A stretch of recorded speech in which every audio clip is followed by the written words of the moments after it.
Hey everyone, I'm Sake, and in my panel today I will be talking about interesting, helpful, or cursed knowledge that you might have missed when playing.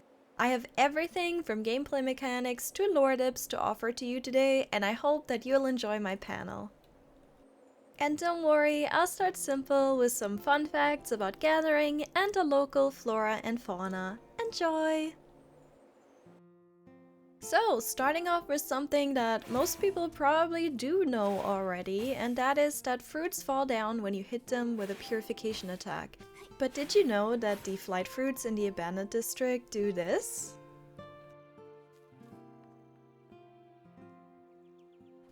And did you know that the lamp blooms actually bloom when you hit them with your purification attack? It can make some areas look pretty atmospheric. But I am aware that these facts are pretty tame so far, so let me show you something I've not seen anyone talk about. Yep, that's right, Wisteria Soul actually sparkles pink when you hit it with your attack. And an honorable mention goes to the cis pollen that stops sizzling when you hit it. I have no idea if this is intended or not. And onto the last plant fact of today. This one is about the Cronus trees in the Wishing Woods. When you go to one of these trees, right when the time changes from day to night or a night to day, you can actually see the colors shift in real time.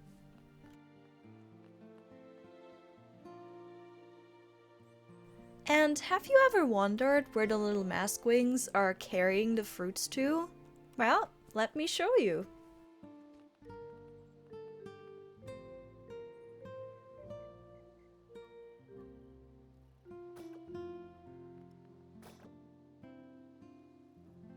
Yep, they are trapped in a perpetual cycle of their own little Sisyphean hell.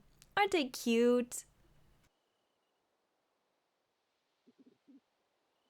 And I have another fun fact about bugs for you. Did you know that we use the eyes of the goggle bugs to make waterproof materials? Amazing! I wonder how that process looks. And here's a fact about fishies. Did you ever realize that the brushy and brusher fish actually have brushes as their fins? Oh, and did you realize that this is literally a floof's ass? Alrighty, I've given you some animal facts, but let's move on to something else. This one is a bit of an odd one, so I'll just put it here. So, in Temis's Beauty Lab, you might have noticed that when collecting bling, it plays a little melody.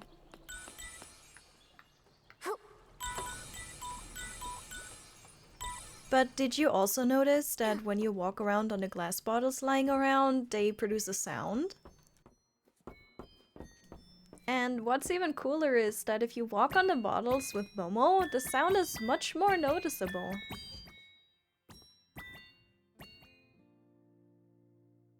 Well, that was the odd one out. Let's continue with some gameplay facts. Did you know that your tools actually change appearance when you upgrade them in the Heart of Infinity? Yeah, here, I can prove it with the crunchiest screenshots ever too. And did you know that when floating, instead of just clicking your ability button and falling down, you can actually hold it to charge your ability without interrupting floating? I, for my part, realized this way too late. And did you know that you can click on the cave icons to check whether or not you have collected all the dews and whim stars in a cave? Did you know that you can stand still during the sheep minigame and it will complete the game by itself? If you hate yourself enough, you can totally use that to do some AFK money farming. And did you know that during the weekly Chickta fight, you can just dash through this wall because you get invincibility frames during the dash? Yep, this game really is like Dark Souls. And with these facts out of the way, let's talk about some quests, starting with the Doodle Palettes. Now, you might be asking, what are Doodle Palettes? And those are the cute little blush palettes you can find around in the Wishing Woods. There's little minigames that utilize those, you just need to step onto them and talk to the favor sprite next to them. The favor sprite will show you a shape that you'll have to retrace with your sparkly footsteps. There are 3 of these quests to find, and each give you 40 diamonds, so don't miss out on these. The second set of quests I want to talk about is a very interesting quest line related to the Society of Observers found in the church east of Florawish. which makes you return to previously visited dungeons. For every completed dungeon, you'll unlock a painting, and the dresses depicted on them do look oddly familiar.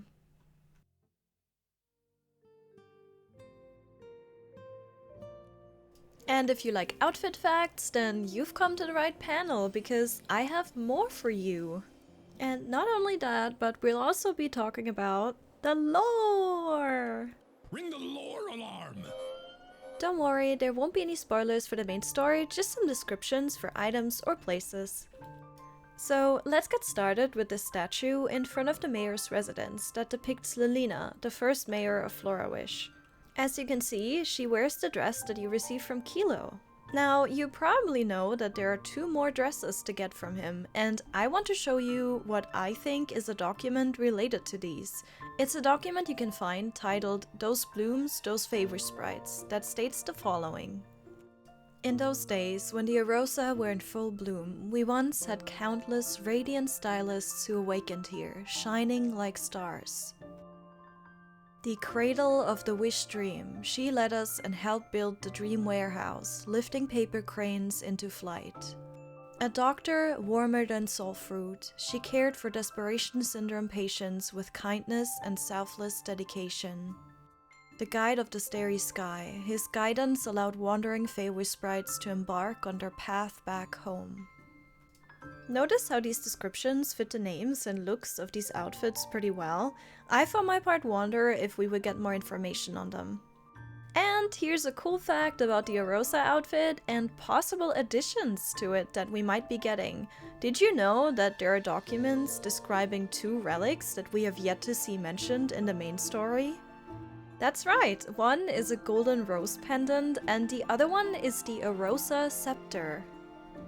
Granted, the rose pendant might not actually exist because it is only mentioned in a fictional story, but what the characters do with it is very interesting.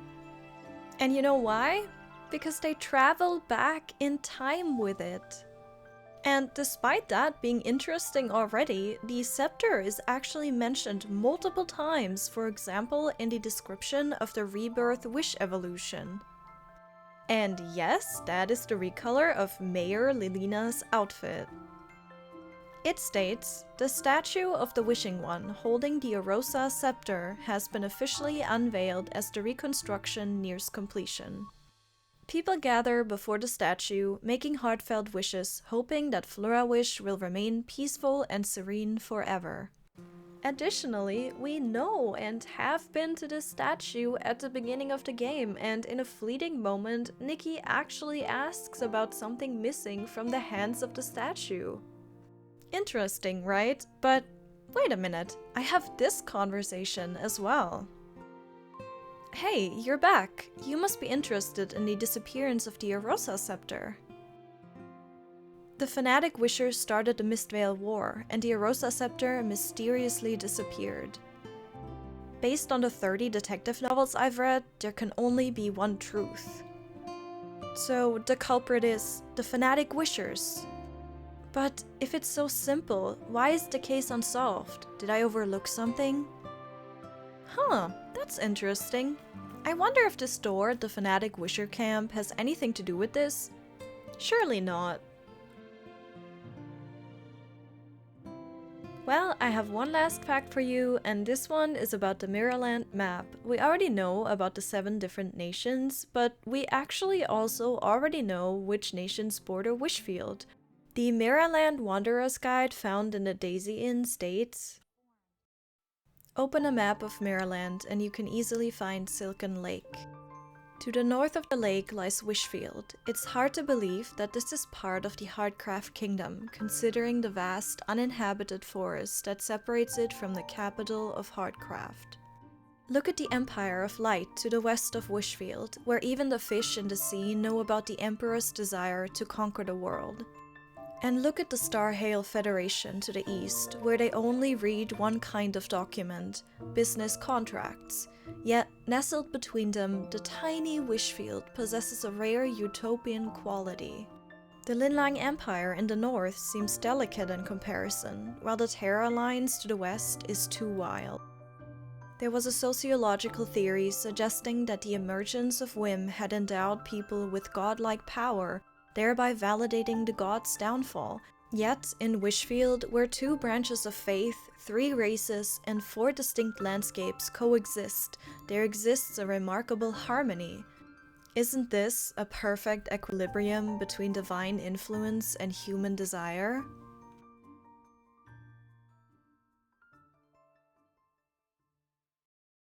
Well, does that make you curious to see the other nations? Because it sure makes me curious.